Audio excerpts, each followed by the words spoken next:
How to stay focused and finish what we started. Sometimes it seems like we can never finish, or we're so confused or so distracted, and there's a chaos in our head that we can never make a next step. It feels so, right? So, thank you for being here. I'm Vasquez Sarantopoulos, psychologist, mental health educator, and I'm all about growth mindset and mental health. And today I want to actually focus, pun intended, on this topic, or on how to stay focused, especially from the mental health perspective, right?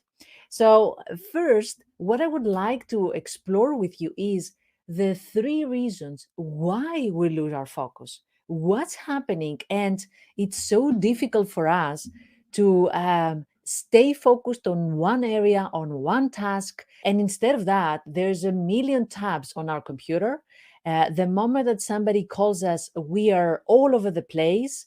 Uh, at the end of the day, we feel dizzy because we didn't manage to do actually something, productive, and it feels like the needle didn't move at all, even though we worked for a full 8-hour day. So why we don't stay focused? First and foremost, and first reason is that mental fatigue.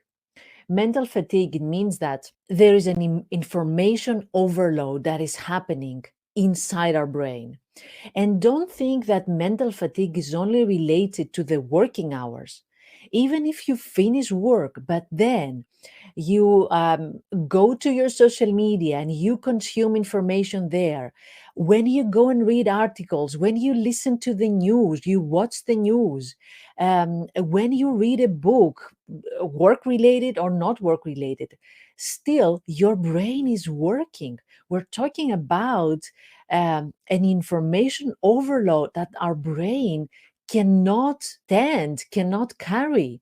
We have this illusion that our brain is a never ending, never dying machine, that it can sustain all this overload that we are bombarding it with.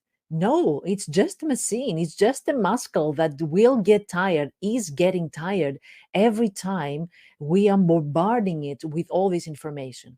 So, when we are actually talking about managing information and resting our brain, we don't mean stop working, but start reading or start consuming social media. Not at all. We actually mean find activities that don't need any energy, intellectual energy from your brain. Find an activity that actually rests your brain. Second reason is lack of clarity and purpose. When you're restless and very ambitious and 10 tasks, 10 projects are in front of you and you say yes to all, well, that means lack of clarity and purpose.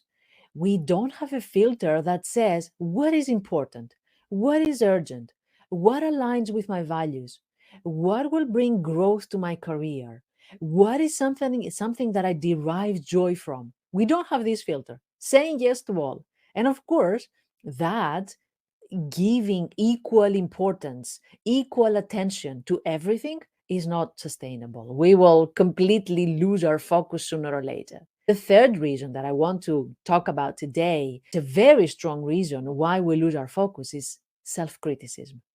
Self criticism means that we are constantly thinking, why am I not good enough?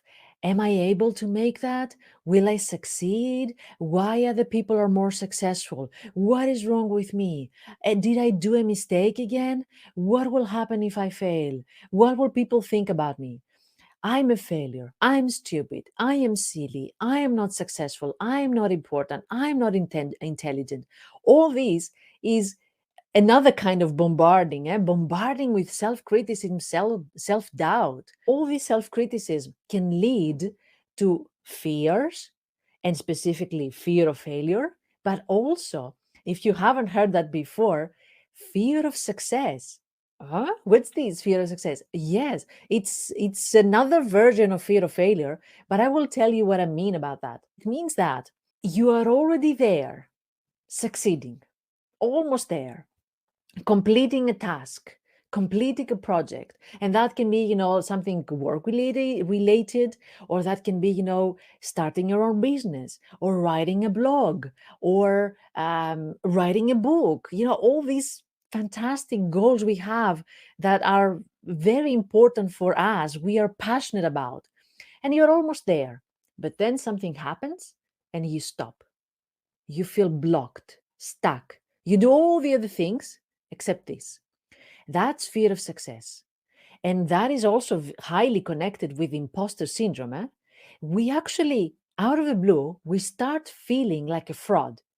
What if I succeed, but then I will not be able to sustain this level of success? What if I'm not able to meet these expectations that I'm now setting to other people? What if next time that people will ask me for something similar, I will not be able to complete that, or to deliver that, and I will let them down? What if when I will succeed and I will be on the spotlight, people will actually see what a fraud I am? That's why I said that this is highly related with imposter syndrome. So this derives also from self-criticism. Self-criticism, fear of failure, fear of success. They go hand in hand. So we have already seen three ways why we cannot keep our focus. Mental fatigue, which comes from information overload, lack of clarity and purpose, not knowing what's important and what brings value to our life.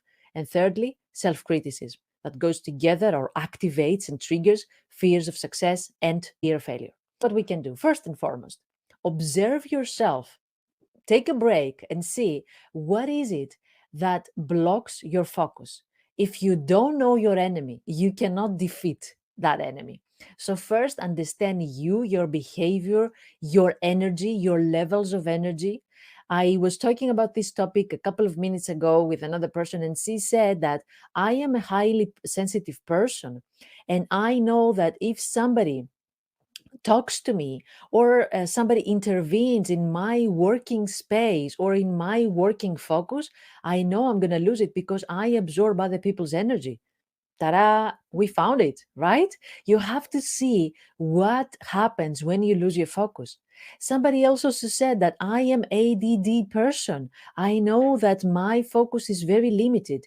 Fantastic. Self-awareness leads to self-growth. So first and foremost, observe yourself and find what happens when you lose your focus. Secondly, what's the antidote to self-criticism? Self-compassion.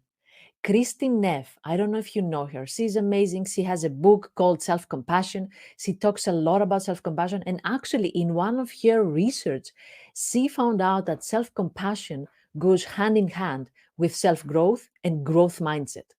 So, when we practice self compassion, we're actually giving our brain this break that we said before. When we're practicing self compassion, we're actually managing our energy in a way that is so sustainable that we can be focused for longer periods than before. When we practice self compassion, we practice actually self kindness, self care.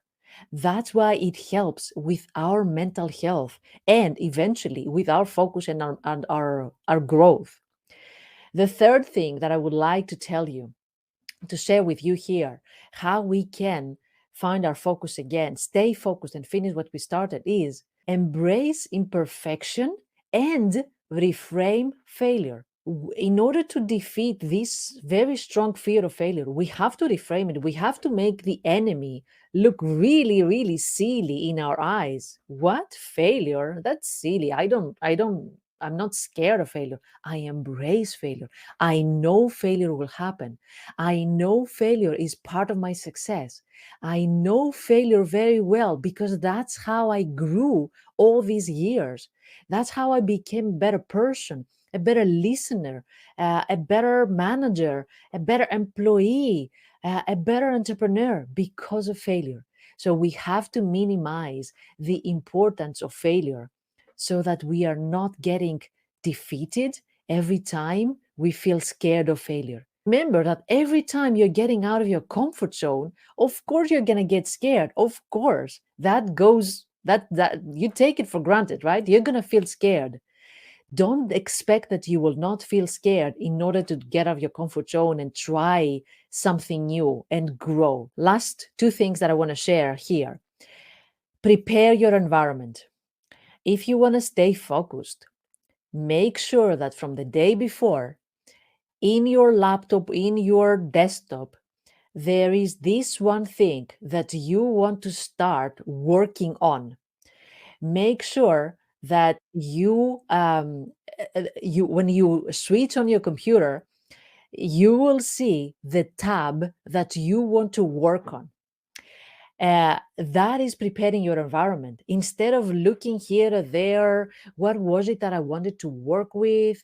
I don't remember. Let's reply to this email, or let's work a little bit on that. That's total distraction, right? So prepare your environment so that you will be ready to find your focus immediately when you start. Last but not least, build accountability and support. You have no idea how important this is. Yesterday I was in a meeting with another group of entrepreneurs who were also talking about their own struggles, their own concerns and worries and questions. And we were just asking each other and sharing in a very authentic and honest way our struggles. You have no idea how energized everybody left from this meeting. So every time you're losing your focus, every time the self critical voice becomes loud, reach out.